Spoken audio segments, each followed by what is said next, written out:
எனக்கு இந்த ஊர் ரொம்ப பிடிச்ச ஊர்.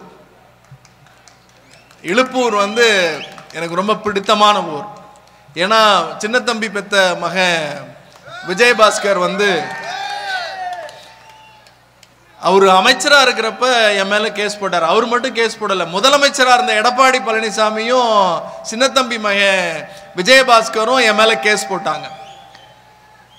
ஏன் நான் சின்ன தம்பி பெத்த மகன் விஜயபாஸ்கர்னு சொல்றேன் அப்படின்னா, அது மரியாதை குறைவாக இல்லை. எங்க அப்பா கலைஞரை நீ மூட்டன்னு சொன்னல, காலம் மாறிக்கொண்டே இருக்கும். அன்னைக்கு நீ அமைச்சர், இன்னைக்கு வெறும் சட்டமன்ற உறுப்பினர். அடுத்த தேர்தலில் செல்லா காசாக மாறப்போகிற விஜயபாஸ்கருக்கு இந்த கூட்டம் ஒரு சாட்சி. அவருக்கு ஒரு தனிப்பட்ட முறையில் நான் பேச விரும்பல. ஏன் அப்படின்னா, எங்களுக்கெல்லாம் கடவுள் கலைஞர் தான். அந்த கலைஞரை கொச்சைப்படுத்தி பேசியதனால் நீ அமைச்சரானாயே தவிர உன் தகுதியின் அடிப்படையில் அமைச்சர் இல்லை. இங்க கருப்பு சோப்பு வேட்டி கட்டி இருக்கிற எங்கள் கடைமட்ட தொண்டனுக்கு இருக்கிற தகுதி கூட உங்களுக்கு இல்லை. அந்த சப்ஜெக்டுக்கு பின்னாடி வருவோம். இன்றைய கூட்டம் ஒரு செய்தியை சொல்லுகிறது. மத்திய அரசாங்கத்தில் நாம் நிதி கேட்டோம். நம் பிள்ளைகளுக்கு வர வேண்டிய நிதி, நம் குழந்தைகள் கல்விக்கு செலவிட வேண்டிய நிதி, ஒன்றிய அரசாங்கம் நமக்கு தர வேண்டிய காலாண்டு நிதியான 2158 கோடியை நமக்கு கொடுக்க வேண்டும். அவரிடத்தில் நாம் கேட்டோம். அதற்கு ஒன்றிய கல்வித்துறை அமைச்சர் சொன்னார். அவர் பெயர் தர்மேந்திர பிரதான். அவருடைய பெயர் என்ன? சத்தமா எனக்கு நீங்க பதில் சொல்லணும். நான் பேசுறதுக்கு வரல, உங்கள்கிட்ட கேள்வி கேட்க தான் வந்திருக்கேன். தர்மேந்திர பிரதான். அந்த தர்மேந்திர பிரதான் என்ன சொன்னாரு? தர்மேந்திர பிரதான் நிதி கேட்டப்ப நாடாளுமன்றத்தில் என்ன சொன்னாரு? தமிழர்கள் நாகரிகமற்றவர்கள், யூ ஆர் அன்சிவிலைஸ்ட். தமிழ்நாட்டில் இருக்கக்கூடிய நாடாளுமன்ற உறுப்பினர்கள் தமிழர்கள், தமிழச்சிகள் நாகரிகமற்றவர்கள் என்று சொன்னார். அன்டெமோக்ராட்டிக், ஜனநாயகமற்றவர்கள், அன்சிவிலைஸ்ட் அண்ட் அன்டெமோக்ராட்டிக். யாரை பார்த்து யார் நாகரிகம் என்று சொல்லுவது? ஈயத்தை பார்த்து இழித்ததாம் சத்தமா பித்தளை. அவர்கள் பித்தளைக்கு கூட லாயக்கற்றவர்கள். யாரை பார்த்து நாகரிகத்தை கேள்வி கேட்பவர்கள்? தகுதி வேண்டாமா? தான் உட்காருகிற நாற்காலியிலேயே வாய் முழுக்க பான்பராக்கை போட்டு குதப்பி நாற்காலிக்கு கீழேயே எச்சிலை துப்பி நன்றாக துப்பி இருக்கிறதா என்று கீழே குனிந்து பார்க்கிற சங்கி கூட்டம் தமிழனை பார்த்து கேட்கிறது நாகரிகம் இருக்கிறதா என்று. நான் இங்கே உட்கார்ந்து இருக்கிற போது நம்முடைய இயக்க தோழர் எனக்கு ஒரு புத்தகத்தை கொடுத்தார். இந்த புத்தகம் பழம்பெரும் தமிழ் சமூகம் என்கிற புத்தகம். தமிழன் யார்? தமிழனுடைய இந்த புதுக்கோட்டை என்பது தொண்டைமான் சமஸ்தானத்தில் வரலாற்று பூர்வமான பண்பாட்டு கலாச்சாரத்தினுடைய விழுமியங்களை சார்ந்தது. அண்ணன் மைக்கு, பண்பாட்டு கலாச்சார விழுமியங்களை சார்ந்த மண் இந்த மண். இந்த மண்ணிலே இருக்கிறவர்களை பார்த்து நாகரிகமற்றவன் என்று சொல்லுகிறான். இந்த புத்தகம் இப்போதுதான் கொடுத்தார்கள். அந்த புத்தகத்தில் ஒரு வரியை படிக்கிறேன். தமிழனினுடைய பாரம்பரியம், பண்பாடு, கலாச்சாரம் என்னவென்று சொன்னால், இதை நான் சொல்லவில்லை, எழுதியிருக்கிறவர் ஆரி ஏசர் என்கிற மேலை நாட்டு அறிஞன் ஒருவன் எழுதுகிறான்.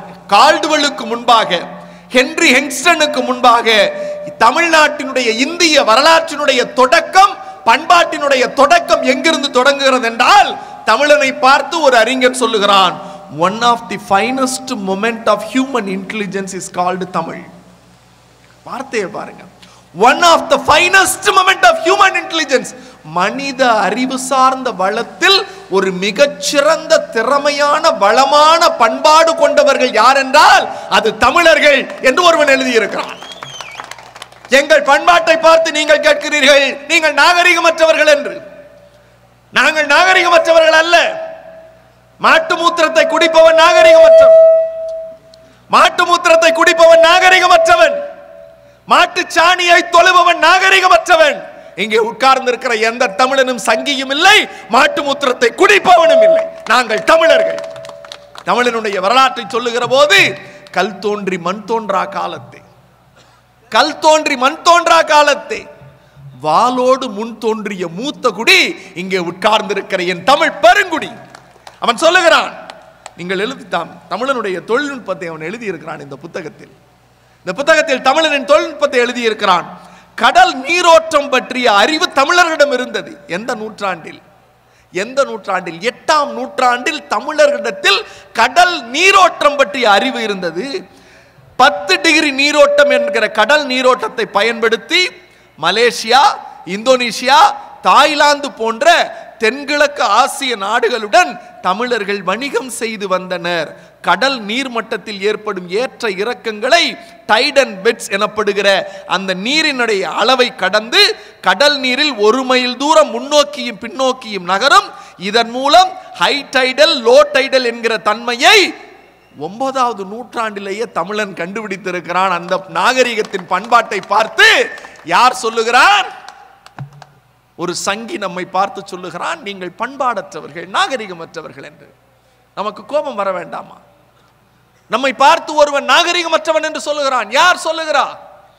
இந்த உலகத்திற்கு நாகரிகத்தை கற்றுக் கொடுத்தவன் தமிழன். கல் தோன்றி மண் தோன்றா காலத்தே என்று சொன்னேனே, அந்த காலத்திற்கு முன்பாக பெரும்பாற்று புலவன் சொல்லுகிறான், இந்த நாட்டில் நமக்கெல்லாம் மூலம் என்று சொல்லப்படுகிற கணியன் பூங்குன்றன் சொல்லுகிறான், யாதும் ஊரே யாவரும் கேளிர், தீதும் நன்றும் பிறர் தர வாரா, நோதலும் தனித்தலும் அவற்றோர் என்ன, சாதலும் புதுவது அன்றே வாழ்தல் இனிதன மகிழ்ந்தன்று மிளவே முனிவின் இன்னா தென்றல் மிளவே வானம் தண்டுளி தலையானது கல்பருது இறங்க வெள்ளல் பேர்யாற்று நீர்வழிப்படுவும் புனைபோல் ஆறுயிர் முறை வெளிப்படுவும் என்பதும் காட்சியில் தெளிந்தரம் ஆகனின் மாட்சியில் பெரியோரை வியத்தலும் இளவே சிறியோரை இகழ்தல் அதனினும் இளமே என்று வாழ்வின் தத்துவத்தை கிமு 6ஆம் நூற்றாண்டில் எழுதி வைத்து விட்டு போனான் எங்கள் தமிழ் புலவர். சரி, இப்ப என்ன பிரச்சனை சார்? நாம பணம் கேட்டோம். ஏன் அவங்க கிட்ட பணம் கேட்கிறோம்? ஏன் அவங்க கிட்ட பணம் கேட்கிறோம்? இந்த கேள்வி வரலாம் இல்லையா? நான் என் கருத்தை பேச வரல, உங்ககிட்ட கேள்வி கேட்க வந்திருக்கேன். உங்களிடத்திலிருந்து பதிலை எதிர்பார்க்கிறேன். ஏன் அவங்க கிட்ட பணம் கேட்கிறோம்? சத்தமா? நம்ம பணம். இந்த தம்பிமார்களுக்கு சொல்லுகிறேன், இளைஞர்களுக்கு சொல்லுகிறேன், உங்களுக்கு புரிவது போல சொல்லுகிறேன். நீங்கள் காலிலே செருப்பு அணிந்திருக்கிறீர்கள் அல்லவா? தம்பிமார்கள் காலிலே செருப்பு அணிந்திருக்கிறீர்கள். நீங்கள் வாங்க போகிற ஒரு தோல் செருப்பு, ரப்பர் செருப்புக்கு 15%, தோல் செருப்புக்கு 22% ஜிஎஸ்டி. நீ 100 ரூபாய்க்கு ஒரு தோல் செருப்பு வாங்கினா 22 ரூபா உங்ககிட்ட இருந்து புடுங்குறாங்க. எவ்வளவு புடுங்குறாங்க?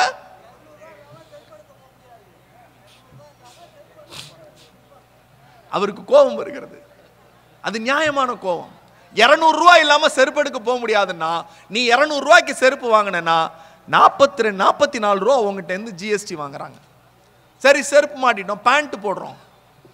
ஜீன்ஸ் பேண்ட்டுக்கு 18%, நார்மல் காட்டன் பேண்ட்டுக்கு 15%. எது 15% வச்சுங்க. ஒரு 500 ரூபாய்க்கு நீங்க பேண்ட் வாங்குறீங்க. 500 ரூபாய்க்கு பேண்ட் வாங்கினா 15% எவ்வளவு தம்பி? எவ்வளவு? சத்தமா? 75 ரூபா. செருப்புல 44 ரூபா, பேண்ட்ல 75 ரூபா. நீங்க போடுற ஷர்ட் இருக்குல்ல, போடுற டி ஷர்ட் ஷர்ட்டும் 15% ஜிஎஸ்டி. 100 ரூபாய்க்கு வாங்குறேன்னு வச்சுக்கோ, 15 ரூபா சேர்த்துங்க. 44, 75, 14. நம்ம எல்லாரும் கையில செல்போன் வச்சிருக்கீங்களா? செல்போன் வச்சிருக்கீங்களா? 22 ரூபா, 22% ஜிஎஸ்டி, 22% ஜிஎஸ்டி. 1000 ரூபாய்க்கு நீ வாங்கினா 2200 ரூபா உன் பாக்கெட்ல இருந்து திருடுறா. அது மட்டுமா? மாசம் ரீசார்ஜ் பண்றல்ல, 15% ஜிஎஸ்டி. இந்த எல்லாத்தையும் சேர்த்தேன்னா ஒரு மாசம் உனக்கு தெரியுமா? அது நீ இளைஞன், என்னமோ பேசுறாங்க கூட்டு வந்தாங்கன்னு இல்ல, உன் பாக்கெட்ல இருந்து மோடி அரசாங்கம், ஒன்றிய அரசாங்கம் திருடுது. உன் பாக்கெட்ல இருந்து திருடுது. நீங்க கேட்கலாம், என்ன சார் ஒரு வழக்கறிஞர், நீங்க போய் ஒரு ஒன்றிய அரசாங்கத்தை பார்த்து திருடுதுன்னு சொல்றீங்க? ஆமா, கூட்டாட்சி தத்துவத்தின் அடிப்படையில் எனக்கு வர வேண்டிய பணத்தை, இது நாம சொல்லல, அண்ணா சொல்றார், நிதி ஒதுக்கீடுன்னு ஜவஹர்லால் நேரு பாராளுமன்றத்தில் பேசுறார்.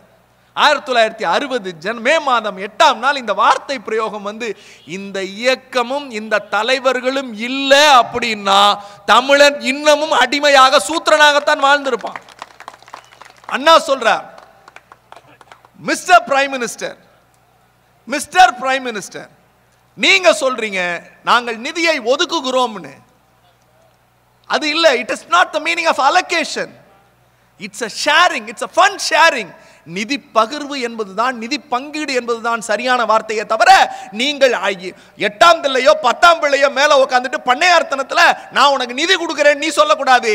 என்கிட்ட நிதி வாங்கினாத்தான் இந்தியா, என்கிட்ட நிதி வாங்கினாத்தான் ஒன்றிய அரசு, என்கிட்ட இருந்து வாங்கி எனக்கு கொடுப்பதற்கு பெயர் நிதி பகிர்வே தவிர ஒதுக்கீடு இல்லை. ஆனா நம்ம மாமி எல்லாம் என்ன சொல்றாங்க? நிர்மலா சீதாராமன் என்ன சொல்லுகிறார்? நண்பர்களே, இதுதான் ஆவணம், நாம இப்ப கேட்டுக்கிட்டு இருக்கிற ஆவணம். இந்த ஆவணம் மத்திய அரசாங்கத்துடைய ஆவணம், மத்திய அரசாங்கத்தினுடைய ஆவணம். இந்த ஆவணம் 64 பக்கம். இது அதிகாரிகள் கையெழுத்திட்ட ஆவணம். ஏன் இதை உங்களுக்கு கொண்டு வந்திருக்கிறேன்? நீங்கள் தெரிந்து கொள்ள வேண்டும், ஒரு ஆட்சி எப்படி நடக்கிறது, நம்மை வஞ்சிக்கிற ஒன்றிய அரசு எப்படி இருக்கிறது என்பதை நீங்கள் தெரிந்து கொள்ள வேண்டும். இதுக்கு பேர் ப்ராஜெக்ட் அப்ரூவல் போர்டோடைய மினிட்ஸ் நோட். இத நான் ஆர்டிஐல கேட்டு வாங்கினேன். இந்த நிகழ்ச்சி வருவதற்கு முன்பே ஆர்டிஐல கேட்டு வாங்கணும். ஏன் வாங்கணும்னா, இவங்க வாயை திறந்தா முழுக்க பொய் மட்டுமே பேசிக்கிட்டு இருக்கிற சங்கி கூட்டமோ ஆட்டுக்குட்டியோ தமிழ்நாட்டில் நாங்க இல்லை.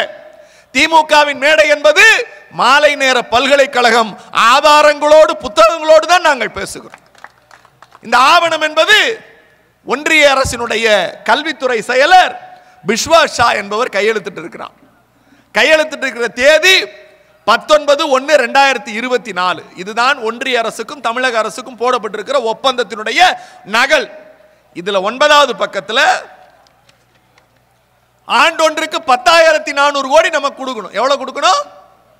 ஆண்டொன்றுக்கு சமகரக சிக்ஷா அபியானுக்கு 10,400 கோடி கொடுக்கணும். ஒவ்வொரு காலாண்டுக்கும் 2,158 கோடி கொடுக்கணும். அதுதான் இந்த அக்ரிமெண்டோடைய சாசனம். சரி, இப்ப நீ நிதி கொடுக்கல, ஏன் நிதி கொடுக்க மாட்டேங்கிற, நாங்க என்ன செஞ்சா நிதி கொடுப்ப அப்படின்னா, அவங்க சொல்றாங்க இந்தி படிங்க தரோங்கிறாங்க.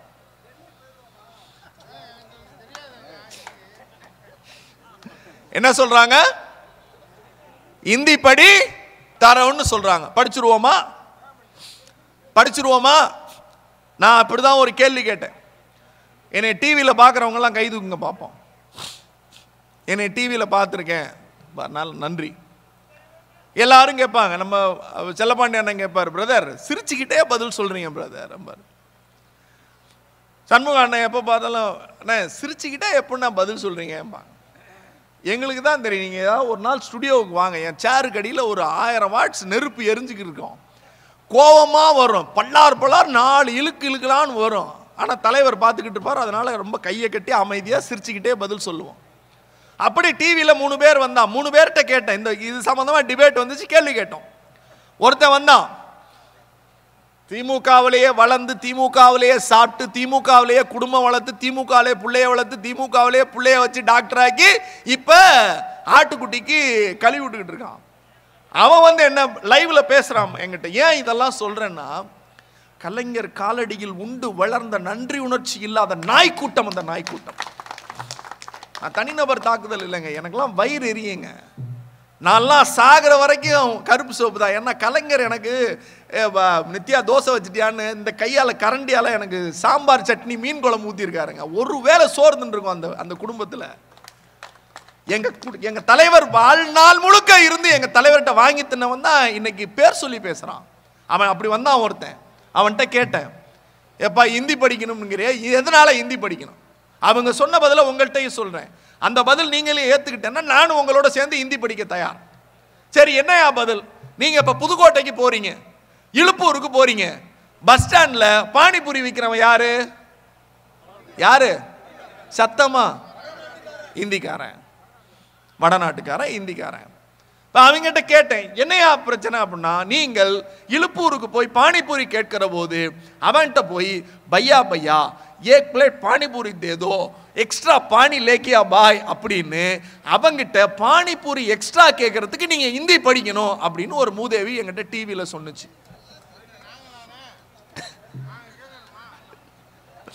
எதுக்கு ஹிந்தி படிக்கணும்? சத்தமா பானிபூரி. சரி, 2வது அறிவாளி வந்தாப்ல. அவர் காவியில தான் இருப்பாப்ல, தாடிலாம் வச்சிருப்பாப்ல. அவர் பேர் நித்யானந்தா. ஓடுவாப்ல என்னை பார்த்தா, இறங்கி ஓடுவாப்ல வடிவேல். இப்போ வேற அதை ட்ரெண்ட் ஆக்கிட்டு இருக்காங்க நம்ம ஆட்கள். திடீர்னு ஏட்டா அதை ட்ரெண்ட் ஆக்கிங்கன்னா வேற கண்டென்ட் இல்லைன்னா இப்போ அவனை ஓட விடணும்னே அப்படின்னு நான் அவர்கிட்ட கேட்டேன், சார் நீங்கள் வயசில் பெரியவர், ஏன் சார் ஹிந்தி படிக்கணும்? பிரசன்னா உங்களுக்கு தெரியாது, நீங்கள் இந்தியாவை நேசிக்க வேண்டும். சரி நேசிச்சிருவோம், என்ன பண்ணணும்? நீங்கள் டெல்லிக்கு போகிறீர்கள், தாஜ்மஹாலை சுற்றி பார்க்க போறீங்க, டெல்லிக்கு போறீங்க.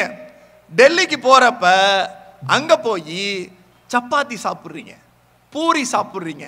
பூரிக்கு சப்பாத்திக்கு சப்ஜி வேணும், சாம்பார் வேணும்னா சாம்பார் கேட்கறதுக்காகவாது நீங்க ஹிந்தி படிக்கணும். எதுக்கு படிக்கணும்? எதுக்கு படிக்கணும்? சாம்பார் கேட்க ஹிந்தி படிக்கணும். மூணாவது ஒரு அறிவாளி வந்தாங்க. பாஜக காரெல்லாம் எப்படி இருக்கான் பாருங்க. மூணாவது அறிவாளி, அந்த அம்மா சத்தியமாவே நல்லா படிச்ச அம்மா. அந்த அம்மா பேர் அலிஷா. அந்த அம்மா பேர் அலிஷா. அந்த அம்மா வந்து இன்டர்நேஷனல் பைக் ரைடர், எல்லாம் நல்லா பைக் ஓட்டக்கூடிய ஆள். அந்த அம்மா வந்துச்சு. வந்தா அந்த அம்மாட்ட கேள்வி கேட்ட, ஏமா ஹிந்தி படிக்கணும்னா அந்த அம்மா சொன்னுச்சு, உங்கள் தமிழ்நாட்டில் தமிழ்நாட்டு பெண்களை அந்த இந்திக்காரங்க கையை பிடிச்சி இழுத்து கற்பழிக்க முத்தம் கொடுக்க வந்தா அந்த கையை தட்டி விட்டுட்டு அவங்களுக்கு புரியற மாதிரி திட்டுறதுக்கு ஹிந்தி படிங்க அப்படின்னு. எது படிக்கணுமா? ஹிந்தி எதுக்குடா படிக்கணும்? பானிபூரிக்கு சாம்பாருக்கு கையை பிடிச்சி இழுக்கிறதுக்கு ஹிந்தி படிக்கணும். நாங்கள் ஏன்டா நட்ட நடு ராத்திரியில் சுடுகாட்டுக்கு போகணும்?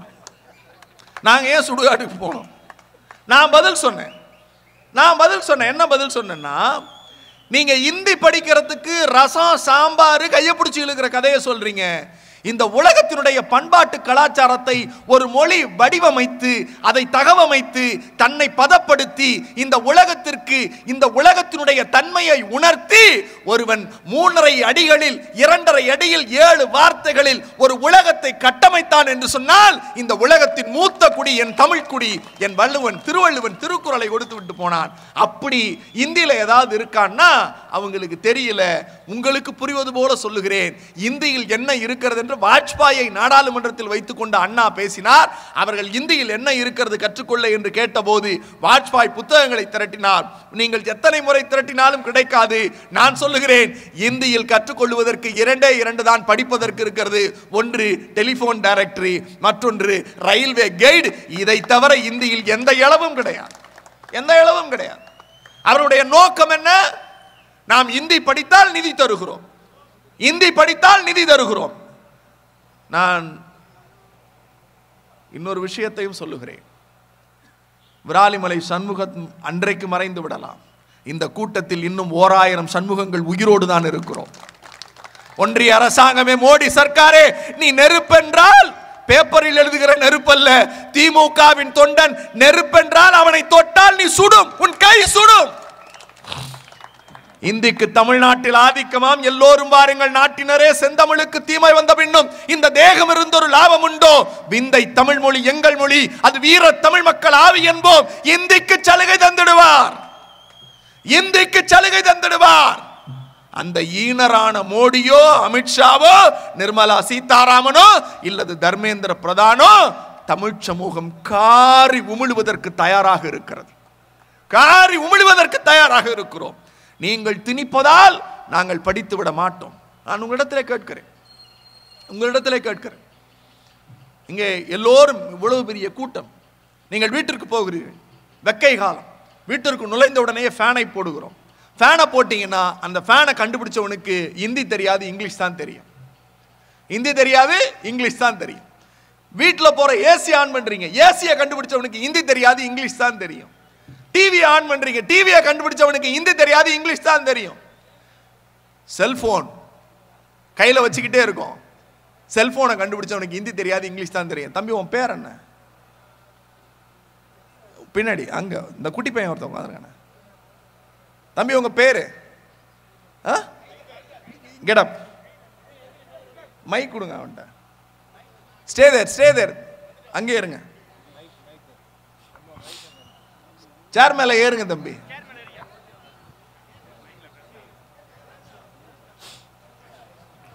What is your name? Haidar. Fulla சொல்லுங்க. What is your name? Haidar Ali. Which class are you studying?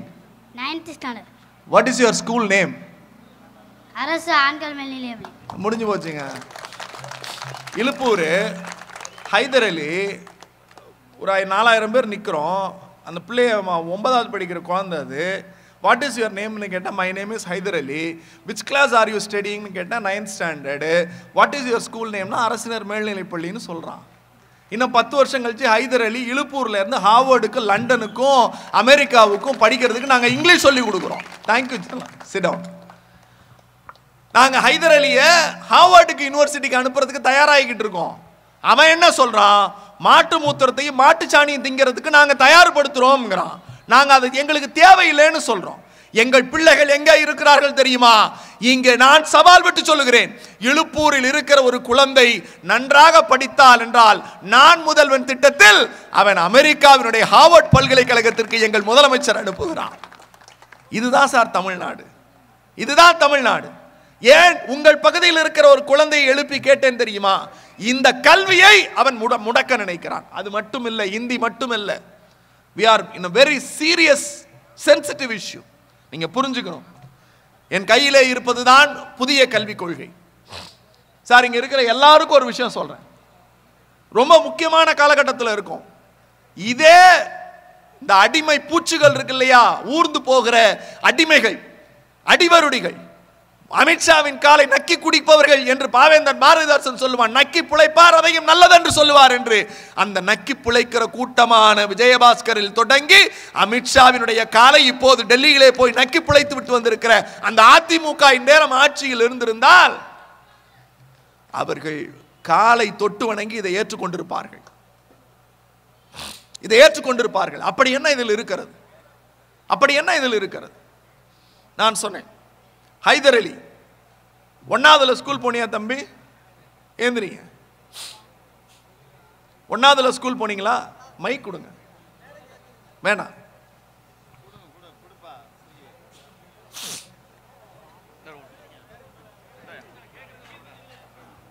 ஒன்னாவதுல school போனீங்களா? 8வது வரைக்கும் ஆல் பாஸா? 8வது வரைக்கும் நீங்க பாஸ் தானே? ஆமா. 1வதுல இருந்து ஸ்கூலுக்கு போறீங்கல்ல, நோட்டு புத்தகம் இலவசமா? சாப்பாடு இலவசமா? நோட்டு புத்தகம் பேக் பஸ் பாஸ் எல்லாம் இலவசமா? என் புள்ள படிச்சா மட்டும் போதும், நீ வா. என் புள்ள படிக்க வந்தா மட்டும் போதும், நீ படிக்கிறதுக்கான நோட்டு புத்தகம் யூனிஃபார்ம் சாப்பாடு, நீ படிக்க வர்றதுக்கு மைனாரிட்டி ஸ்காலர்ஷிப்னு என் பிள்ளைய மேடை ஏற்றி உட்கார வச்சிருக்கிறது இந்த திராவிட மாடல் அரசாங்கம். ஏன் சொன்னா உட்காந்துக்கு தம்பி, 1வதுல இருந்து 8வது வரைக்கும் ஆல் பாஸ் நம்ம ஊர்ல. இந்த புதிய கல்விக் கொள்கை சொல்லுகிறது. நான் ஏன் ஆதாரத்தோடு பேசுகிறேன் என்றால், நம்மை போன்ற நாம் இன்னைக்கு யாரோட அரசியல் பண்ணிக்கிட்டு இருக்கோம் தெரியுமா? ரொம்ப மன வருத்தமா இருக்கு. திராவிட முன்னேற்ற கழகத்தினுடைய தொண்டர்கள் யாரோட அரசியல் செய்தார்கள்? கக்கன், காமராஜர், இந்திரா காந்தி போன்ற மிகப்பெரிய ஜாம்பவான்களை எதிர்த்து அரசியல் செய்தோம். இப்போது நாங்கள் யாரோட அரசியல் செய்கிறோம்? கேடுகட்ட வாயை திறந்தால் பொய்யை மட்டுமே உளறி கொட்டுகிற ஆட்டுக்குட்டியோடு அரசியல் செய்ய வேண்டிய தலையெழுத்து. இன்னொரு பக்கம் மேடை ஏறினாலே போதையை போட்டவன் போல உளறி தள்ளுகிற ஒரு ஆமைக்கறியோட ஆமை குஞ்சோடு நாங்கள் சண்டை போட்டுக் கொண்டிருக்கிறோம். இப்போது புதிதாக அணில் குஞ்சோடு வேறு சண்டை போட போல இருக்கிறது. எங்கள் தலையெழுத்தை பாருங்கள். நாங்கள் யாரோட அரசியல் செய்வது? திமுகவின் காரன் 10 புத்தகங்களை 10 ஆவணங்களை வைத்துக் கொண்டு மேடையில் பேசுகிறான். ஆனால் அவர்கள் வாய்க்கு வந்த பொய்யை மட்டுமே பேசுகிறார்கள். நான் ஆவணத்தோடு வருகிறேன் நண்பர்கள். ஏனென்றால் இது மக்கள் பிரச்சனை, நீங்கள் கையில் எடுக்க வேண்டிய பிரச்சனை. நீங்கள் யாரின் ஆட்சியில் இருக்கிறீர்கள் என்பதை உணர வேண்டிய இடத்தில் நீங்கள் இருக்கிறோம். இந்த பகுதி தான் புதிய கல்விக் கொள்கையில் பக்கம் 78. பக்கம் 78 நான் சொன்னேன்ல, 1வதுல இருந்து 8வது வரைக்கும் நம்ம புள்ள ஆல் பாஸ். அப்படிதானே? அப்படிதானே? நான் ஒரு உதாரணம் சொல்றேன். எனக்கு 12th படிக்கிற பொண்ணு இருக்கா. என்னோட பெரிய பொண்ணு 12th படிக்கிறான். அவள் படிக்கிறாளோ இல்லையோ, நான் டெய்லி அவளுக்காக படிச்சுக்கிட்டு இருக்கேன். அம்மா தங்கம், 12th நல்லா படித்தாதான் பப்ளிக் எக்ஸாம்மா, நல்லா படித்தாதான் நல்ல மார்க் வாங்க முடியும், நல்ல காலேஜில் சீட்டு கிடைக்கும். எனக்கு 10th படிக்கிற ஒரு பையன் இருக்கான். அவன் படிக்கிறானோ இல்லையோ, நான் அவனுக்காக உட்காந்து படிச்சுக்கிட்டு இருக்கேன். அவன்கிட்ட சொல்லுவேன், தங்கம் 10th தான் பேஸு, 11th 12th குரூப் நல்ல குரூப் எடுக்கிறதுக்கு, நல்ல குரூப் எடுத்தால் தான் காலேஜ் நல்ல காலேஜ் கிடைக்கணும். அவனை போடுறோம். எல்லாருமே அப்படி தானே? தாய்மார்கள் தந்தையார்களாக இருக்கக்கூடிய எல்லோருக்கும் நம்ம பிள்ளை படிக்கிறப்ப தங்கம் பப்ளிக்டா அப்படிம்போமா இல்லையா? 10th 12th அந்த பாடு. இந்த புதிய கல்விக் கொள்கை சொல்லுகிறது, 10ஆம் வகுப்பு 12ஆம் வகுப்பு பொதுத் தேர்வு என்பது காலனி ஆதிக்கத்தின் அடையாளம். ஆகவே மாணவர்களை வடிகட்டும் நோக்கத்தோடு அவர்களுக்கு பொதுத் தேர்வு என்பது 3ஆம் வகுப்பு படிக்கிறவனுக்கு இந்திய அளவில் பொது தேர்வு. எத்தனாவது? சத்தமா. 3ஆம் வகுப்பு படிக்கிறவனுக்கு பொது தேர்வு, 5ஆம் வகுப்புக்கு பொது தேர்வு, 8ஆம் வகுப்புக்கு பொது தேர்வு, 9, 10, 11, 12 என்று மொத்தம் 7 பொது தேர்வுகள் நடத்தப்படும். என்ன சார்? 7 பொது தேர்வு. இது அந்த எலைட்ல இருக்கிறவெல்லாம் என்ன சொல்லுவான்னா, பொது தேர்வு தானே சார், எழுதுனா என்ன அப்படின்னு கேட்பான். இன்னைக்கு காலையில் எனக்கு ஒரு வீடியோ நம்ம கனியக்கா அமைச்சிருந்தாங்க. அதை பார்த்தோன்னே எனக்கு அழுகையாக வந்துருச்சு. நான் அப்போ சத்தியமாக நான் ரெஸ்ட் ரூமில் இருந்தேன். எனக்கு அக்கா அமிச்சாங்க காலையில். அந்த வீடியோவை பார்த்தோன்னே எனக்கு அழுகையாக வந்துருச்சு. ஒரு செங்க சூளை இந்த செங்க சூளையில் அவங்க அம்மா சட்டை போட்டுக்கிட்டு செங்க சூளையில் மண்ணள்ளிக்கிட்டு இருக்காங்க. அப்போ அந்த பையன் கிராமப்புற மாணவன் ஃபெயில் ஆயிட்டான். அந்த பையன் ஃபெயில் ஆயிட்டான். என்ட்ரன்ஸ் வச்சிருந்தாங்க, ஃபெயில் ஆயிட்டான். இப்போ கிராமப்புற மாணவர்கள் ஏன்யா இன்ஜினியர் ஆக முடியல, டாக்டர் ஆக முடியலன்னு கலைஞர்கிட்ட ஒரு கேள்வி கேட்குறாங்க. அந்த வீடியோவை தலைவர் பார்த்துருக்காரு. அதை பார்த்துட்டு அடுத்த நாள் சட்டமன்றத்தில் முதலமைச்சரை அறிவிக்கிறாரு, இனிமேல் தமிழ்நாட்டில் நுழைவுத் தேர்வு இல்லை, நுழைவுத் தேர்வு ரத்து சட்டத்தை கலைஞர் கொண்டு வந்தார். அந்த செங்க சூளையில் என் பிள்ளை அந்த அம்மா சொன்ன வார்த்தை, எப்பா நீ பரீட்சையில் ஃபெயில் ஆகிட்டேன்னு வேற முடிவுக்கெல்லாம் போவாதையா, என்னோட ஒரே நம்பிக்கை நீ உயிரோட இருந்தா போதும்னு அந்த அம்மாவோடைய அந்த அழுக்கு முந்தானை எடுத்து அந்த முகத்தை துடைக்கிறப்ப அடுத்த வருஷம் அவனுக்கு என்ட்ரன்ஸ் இல்லை, 12th பாஸ் பண்றான். அந்த பையன் பல் மருத்துவனா போகிறான். வெறும் களிமண்ணை கிண்டிக்கிட்டு இருந்த அந்த செங்கச்சூளையில வேலை பார்த்துக்கிட்டு இருந்த அந்த பையன் டென்டல் டாக்டரா இன்னைக்கு இருக்கான். இது கலைஞர் கொண்டு வந்தது. கிராமப்புறத்தில் இருக்கிறவன் நுழைவுத் தேர்வு வரக்கூடாது. 1ல இருந்து 8வது வரைக்கும் ஆல் பாஸ். நீங்க திமுகவை ஆதரிக்கணும் அப்படின்னா ஒரே ஒரு செய்தி சொல்றேங்க, கலைஞர் எனக்கு கடவுள். இங்க இருக்கிற எல்லாருக்கும் அவர் தான் கடவுள். இந்தியாவில் புரட்சியாளர் பாபா சாஹேப் அம்பேத்கர் கல்வியை, education is a fundamental right அப்படின்னார், அடிப்படை உரிமை என்று சொன்னார். ஆனால் அடிப்படை உரிமையை எந்த மாநிலமும் நடைமுறைப்படுத்தவில்லை. கலைஞர் கல்வி அனைவருக்கும் இலவசம் அப்படின்னு இந்தியா முழுக்க சொன்னார், அனைவருக்கும் கல்வின்னு சொன்னார். ஆனா கலைஞர் தான் சொன்னார், education is free for everyone but it is compulsory. அனைத்து மாணவர்களுக்கும் இலவச கட்டாய கல்வி என்கிற சட்டத்தை தமிழ்நாட்டில் இந்தியாவில் நடைமுறைப்படுத்தியது திமுக உதயசூரியனும். ஏன்னா என் புள்ள படிக்கிறான், என் புள்ள வளர்றான். இதுல என்ன சூத்திரம்னா, 3வது படிக்கிற பையனுக்கு பொது தேர்வு சார். 3வது படிக்கிற பையன் 2 முறை பொது தேர்வு எழுதலாம். 2 முறை தான் வாய்ப்பு, 2 முறை தான் வாய்ப்பு. 3வது முறை அவன் ஃபெயில் ஆயிட்டான்னா, 3வது முறை அவன் ஃபெயில் ஆயிட்டான்னா புதிய கல்விக் கொள்கை சொல்லுது அவன் என்ன வேலைக்கு போகணும் அப்படின்னா, நாங்கள் அந்த மாணவர்கள் தேர்விலே தோல்வி அடைந்து விட்டால் 3 முதல் 8 வயது உள்ள குழந்தைக்கு தொழில்முறை கல்வியை கொடுக்கிறோம். பக்கம் 69. அந்த தொழில்முறை கல்வி என்பது 3ஆம் வகுப்பு மாணவனை பானை வனைதல், தச்சு வேலை, மரவேலை, தோட்ட வேலை, மின்வேலை, இந்த வேலைக்கு நாங்கள் தயார்படுத்துவோம். என்ன சொல்றான்? 3வது படிக்கிற பிள்ளை 2 முறை ஃபெயில் ஆயிருச்சுன்னா தோட்ட வேலை, தச்சு வேலை, மர வேலை, மின் வேலை, பானை வனைதல் தொழிலுக்கு அனுப்புவோங்கிறான். எங்க ஊர்ல இழுப்பூர்ல இருக்கிற ஹைதர் அலி 1000 பேர் இருந்தாலும் மேடையில் ஏறி மைக்க பிடிச்சு மை நேம் இஸ் ஹைதர் அலி அப்படின்னு சொல்லி அவனை ஹார்ட்வேர்டுக்கு நாங்க தயார் பண்ணிக்கிட்டு இருக்கோம். இவங்க பானை செய்யறதுக்கு பிள்ளைய அனுப்புங்கிறாங்க. இதை நீங்க ஏத்துக்கிறீங்களா? கையை தூக்கி சத்தமா பதில் சொல்லுங்க. ஏத்துக்கிறீங்களா? பின்னாடிலாம் இதை ஏத்துக்கிற மாதிரி கையை கீழே வச்சுக்கிட்டீங்களா? ஏத்துக்கிறீங்களா? அதை விட மிக முக்கியம், 5வது படிக்கிறவனுக்கு பொது தேர்வு, 8வது படிக்கிறவனுக்கு பப்ளிக் எக்ஸாம், 2 முறை வாய்ப்பு.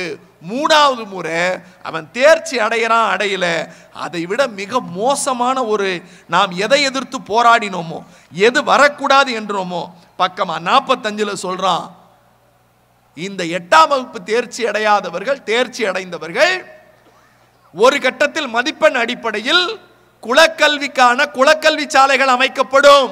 அந்த குலக்கல்வி சாலைகளின் அடிப்படையில் அப்பா செருப்பு தைச்சா மகன் செருப்பு தையி, அப்பா பறையடிச்சா மகன் பறையடிக்கணும், அப்பா விவசாயினா மகன் விவசாயம் பண்ணணும், அப்பா என்ன தொழில் பண்றாரோ அந்த தொழிலை நீ பண்ணணும்னு இவன் சொல்றான். ஏத்துக்கிறீங்களா? இத ஏத்துப்பீங்களா? இதைத்தான் மோடி அரசாங்கம் சொல்லுகிறது, இதை புதிய கல்விக் கொள்கை என்று. இந்த கல்விக் கொள்கையை நாம் ஏற்றுக்கொண்டால்தான் இவன் 2000 கோடி பணம் தருவானாம். இவன் 2000 கோடி பணம் தருவான் என்று சொன்னால் அந்த 2000 கோடி அல்ல, முதலமைச்சர் சொன்னார் 2000 கோடி அல்ல, 5000 கோடி அல்ல, 10,000 கோடி கொடுத்தாலும் என் தமிழ்நாட்டு மக்களை உன் காவி கொள்கைக்கு அடக வைக்க மாட்டேன் என்று சொன்ன முதலமைச்சரின் குற்றத்தில் நாம் வாழுகிறோம் நண்பர்களே. நான் உண்மையாவே பெருமைப்படுறேன். ஏன் தெரியுமா? திமுகவின் தொண்டன் என்பவன் என்றைக்கும் கர்வம் உடையவன்.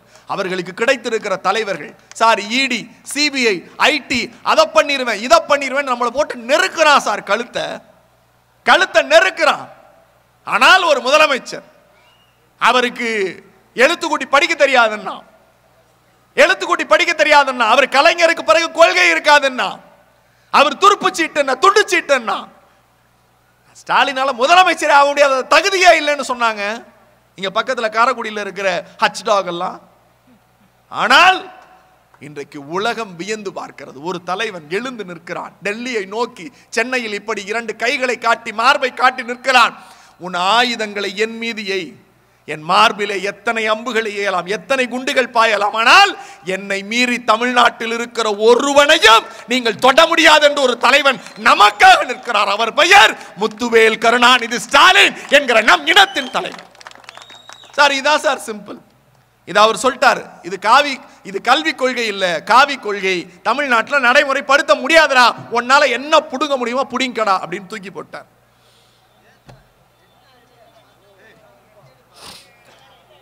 சரி, இப்ப அதுதானே இந்த கூட்டம். உங்களுக்கு புரிஞ்சிருச்சா? நீங்க போய் 10 பேருக்கு சொல்லணும், அவ்வளவுதானே. ஆமாண்ணா,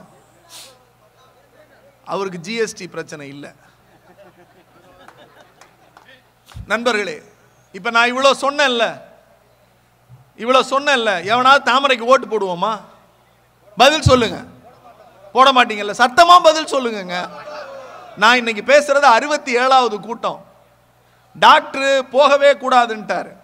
எனக்கு புதுக்கோட்டை, செல்லப்பாண்டி அண்ணன், சண்முகம் அண்ணன், எனக்கு திருச்சி ஊருங்கிறதுனால இது எனக்கு ரொம்ப நெருக்கமான பகுதி. நாளைக்கு ஏவா வேலண்ணன் ஊரில் தொகுதியில் கூட்டம் நான் கேன்சல் பண்ணிட்டேன். டாக்டர் போகக்கூடாதுன்ட்டார். எனக்கு இங்கேருந்து இது வரைக்கும் போனேன்னா ஓக்கல் கார்டு போயிடும்ட்டார். ஆனாலும் இந்த என் டாக்டர் கூட வந்திருக்காரு, பேசக்கூடாதுன்ட்டாரு. நான் ஒரே விஷயம் தான், நான் ரத்தங்கைக்கு செத்தாலும் புதுக்கோட்டையில் போய் செத்துக்கிறேன், மக்களை பார்க்கணும். ஏன் வந்தோம் தெரியுமா? நீங்க ஏன் நம்ம ஓட்டு போட மாட்டோம் தெரியுது இல்ல? ஏன் ஓட்டு போட மாட்டோம் அப்படின்னா, நம்ம மாட்டு மூத்திரத்தை குடிக்கிறவங்க இல்லை. நம்ம மாட்டுக்கறி சாப்பிடுவோமே தவிர மாட்டு மூத்திரத்தை குடிக்கிறவங்க கிடையாது. ஆனா இந்த சங்கி கூட்டம் என்ன பண்றான்னா, தமிழ்நாட்டுக்காரன் தாமரைக்கு ஓட்டு போட மாட்டேங்கிறான், பக்கத்தில் இருக்க கேரளா, ஆந்திரா சேட்டான் ஓட்டு போட மாட்டேங்கிறான், ஆந்திரா தெலுங்கானா ஓட்டு போட மாட்டேங்கிறான், கர்நாடகா பாதி ஓட்டு போடுறான், பாதி ஓட்டு போடாம இருக்கான். இப்ப என்னடா பண்றது அப்படின்னா, டீலிமிட்டேஷன்ங்கிற பேர்ல இவங்க எம்பி சீட்டை குறை. தமிழ்நாட்டுக்கு இப்ப எத்தனை எம்பி இருக்கு? சத்தமா 39 எம்பி. என்ன சொல்றான்? இந்த அடிப்படையில் 8 பேரை குறை. இப்ப இருக்கக்கூடிய 543ங்கிற அடிப்படையில் வந்துச்சுன்னா 8 டீலிமிட்டேஷன்ல 8 சீட்டு நமக்கு குறையுது. 8 சீட்டு குறைஞ்சா எத்தனை சீட்டு? 31. சரிப்பா, எங்களுக்கு 8 சீட்டு, கேரளாவுக்கு 8 சீட்டு, ஆந்திராவுக்கு 8, தெலுங்கானாவுக்கு 8, எவ்வளாச்சு? 32. கர்நாடகாவுக்கு 10, எத்தனை ஆச்சு? 42 சார். சரியா, 42 சீட்டை எங்களுக்கு குறைச்சிட்டேன். அப்புறம் என்ன ஆகும்னா, இந்த 42 சீட்டை அவன் எங்க இன்க்ரீஸ் பண்றான்னா, உத்தரப்பிரதேசத்துக்கு 18 சீட்டு. எத்தனை சீட்டு? இப்ப இருக்கிற அடிப்படையில் பிரிச்சானா உத்தரப்பிரதேசத்துக்கு 18, பீகாருக்கு 10, எவ்வளவு ஆச்சு? 28, ராஜஸ்தானுக்கு 16, எவ்வளவு ஆச்சு? 44, மத்திய பிரதேசத்துக்கு 4, எவ்வளவு ஆச்சு? 48. இங்க 42 குறைச்சிட்டு அங்க 48 மேல ஏத்திட்டா இந்த பயலுக ஓட்டு நமக்கு தேவையில்லை. மாட்டு மூத்திரம் குடிக்கிறவன் சங்கிப்பைய ஃபுல்லா நமக்கு ஓட்டு போட்டுருவான். நாம என்ன பண்ணுவோம்னா புதிய கல்விக் கொள்கை மட்டுமல்ல நண்பர்களே, நம் நாடு பெரிய ஒரு போராட்டத்திற்குள்ளே தள்ளப்பட்டு கொண்டிருக்கிறது. இந்தியாவினுடைய இறையாண்மை என்று சொல்லுகிற புரட்சியாளர் பாபா சாஹேப் அவர்கள் எழுதிய இந்திய அரசியலமைப்பு சட்டத்தை மாற்றிவிட்டு ஆர்எஸ்எஸ் நாக்பூர்கள் சொல்லுகிற வருணாசிரம தர்மத்தை சட்டமாக மாற்றுகிற அயோக்கியத்தனத்திற்கு இந்த நாடாளுமன்றத்தை மோடி சர்க்கார் டீலிமிட்டேஷன்ங்கிற பேர்ல கொண்டு போய்கிட்டு இருக்கான். அப்படி ஒருவேளை கொண்டு வந்துட்டான்னா நாம் மீண்டும் சூத்திரர்களாக மாற்றப்படுவோம். நம் பிள்ளைகளின் கல்வி தடுத்து நிறுத்தப்படும். நமக்கான வளர்ச்சி நிதி தடுத்து நிறுத்தப்படுகிறது. நம் பிள்ளைகளுடைய கல்வி நிதி தடுத்து நிறுத்தப்படுகிறது. தேசிய குழந்தைகள் நல வளர்ச்சி திட்டத்தினுடைய நிதி தடுத்து நிறுத்தப்படுகிறது.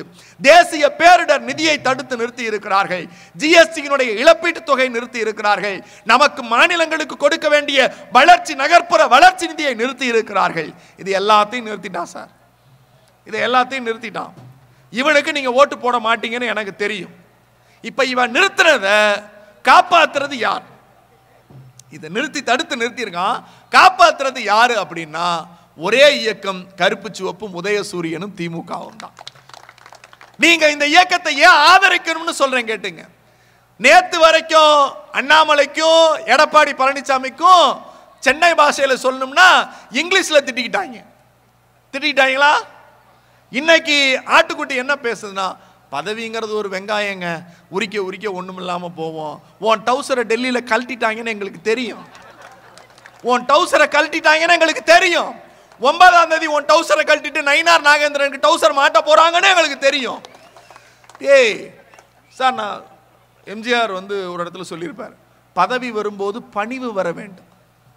பணிவு வரணும் சார். உனக்கு எல்லாம் வாய துறந்தா பொய். ஆனா அந்த இடத்துல உட்கார்ந்துக்கிட்டு நான் யார் தெரியுமா, நான் யார் தெரியுமா, இவங்க சூடு சொரணம் இல்லாதவங்க இந்த அதிமுக காரங்க. சத்தியமா சொல்றேன், ஜெயலலிதா ஒன்னு என் பொண்டாட்டியோட பெரிய ஆள் இல்லைன்னு சொன்னாயா அந்த அண்ணாமலை? சொன்னானா இல்லையா? அந்த கட்சியோட தலைவன் தானே. என்ன சொன்னாங்க சார்? இது இழுப்பூர் இஸ்லாமிய பெருங்குடி மக்கள் நிறைவாக இருக்கிற பகுதி, இஸ்லாமிய பெருங்குடி மக்கள் நிறைய இருக்கிற பகுதி.